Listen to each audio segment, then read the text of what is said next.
Welcome to my channel Shri fashion world. Today వీడియోలో మనం చూస్తున్నాం Kuppadam Kanchi border temple saris అండి. ఈ శారీస్ అనేది బ్యూటిఫుల్ కలర్ కాంబినేషన్తో డిజైన్ చేసాము.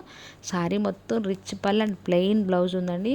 ఫుల్ బాడీ అండ్ శారీ మొత్తం బూటీ వర్క్తో ఉంది. బార్డర్ అనేది హ్యాండ్ బూటీతో వర్క్ చేస్తుందండి. Beautiful colour combination. 70% పట్టు అండ్ 30% కాటన్తో డిజైన్ చేసాం. మీరు ఎవరైనా కావాలంటే ఫాస్ట్గా స్క్రీన్ మీద డిస్ప్లే అవుతున్న నెంబర్కి మెసేజ్ చేసుకోండి, బుక్ చేసుకోండి. నో క్యాష్ ఆన్ డెలివరీ అండి. All over India free shipping available ఉంటుంది. రీసేలర్స్కి అయితే మోస్ట్ వెల్కమ్. మీరు మంచి మార్జిన్తో పోస్ట్ చేసుకోవచ్చు. అండ్ మీరు ఎవరైనా ఫస్ట్ టైం ఈ ఛానల్ చూసినా ప్లీజ్ సబ్స్క్రైబ్ చేసుకోండి, లైక్ చేయండి, షేర్ చేయండి, కమెంట్ చేయండి. అండ్ పక్కనే ఉన్న బెల్ సింబల్ ట్యాప్ చేయండి. ఎప్పటికప్పుడు నేను బట్టి లేటెస్ట్ అప్డేట్స్ పొందవచ్చు. అండ్ డిస్క్రిప్షన్లో Facebook, WhatsApp, Instagram group links ఇచ్చాను. ఇంట్రెస్ట్ ఉన్న వాళ్ళు జాయిన్ అవ్వండి. డైలీ అప్డేట్స్ ఉంటాయి. Thank you. Have a nice day.